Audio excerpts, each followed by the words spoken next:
Shalom saudara, selamat berjumpa kembali di YouTube Renungan Harian. Sebelum kita mendengarkan renungan hari ini, mari kita berdoa terlebih dahulu. Bapa kami, yang bertahta di kerajaan surga yang mulia, kembali kami menghadap kepadamu, mengucap syukur atas semua berkat, perlindungan-Mu, serta penyertaan-Mu yang nyata dalam hidup kami.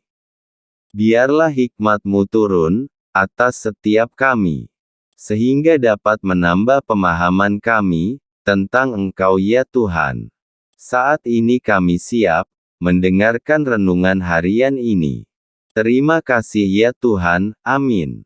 Rehan, Renungan Harian. Salam. Judul bacaan hari ini. Dalam segala hal kita butuh tuntunan Tuhan. Keluaran pasal 33 ayat 13. Maka sekarang, jika aku, kiranya mendapat kasih karunia di hadapan-Mu, beritahukanlah kiranya, jalan-Mu kepadaku, sehingga aku mengenal Engkau, supaya aku, tetap mendapat kasih karunia di hadapan-Mu. Ingatlah, bahwa bangsa ini umat-Mu. Musa adalah orang yang mendapat kasih karunia di hadapan Allah.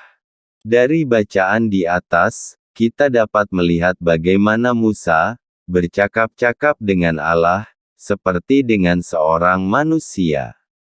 Pada saat itu, Allah telah memerintahkan Musa untuk membawa bangsa Israel keluar dari Mesir menuju tanah perjanjian. Namun karena bangsa itu tegar tengkuk, maka Allah berfirman, bahwa Ia akan membiarkan mereka berjalan sendiri, dan Dia tidak akan menyertai mereka. Mendengar ancaman itu, mereka pun berkabung. Tidak terkecuali, Musa pun ikut menjadi takut dan gelisah.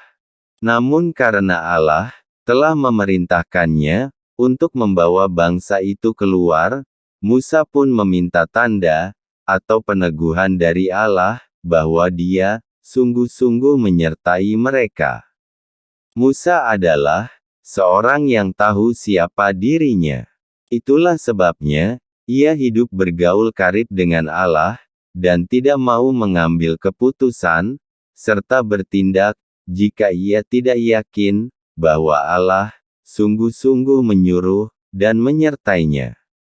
Karena itu, ia berkata kepada Allah, beritahukanlah jalan-Mu kepadaku. Musa sangat menyadari, bahwa tanpa penyertaan Allah, ia pasti tidak akan sanggup melewati semua tantangan yang ada di hadapannya.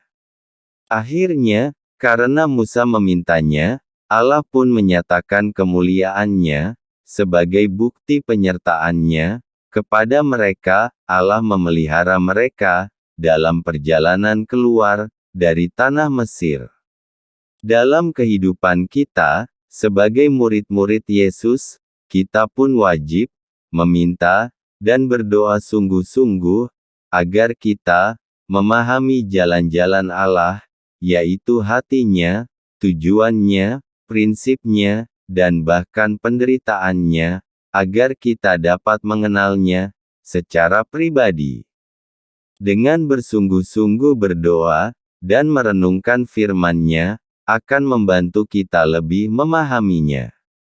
Kita memerlukan tuntunan Allah dalam bisnis kita, pelayanan kita, rumah tangga kita, studi, dan masa depan kita.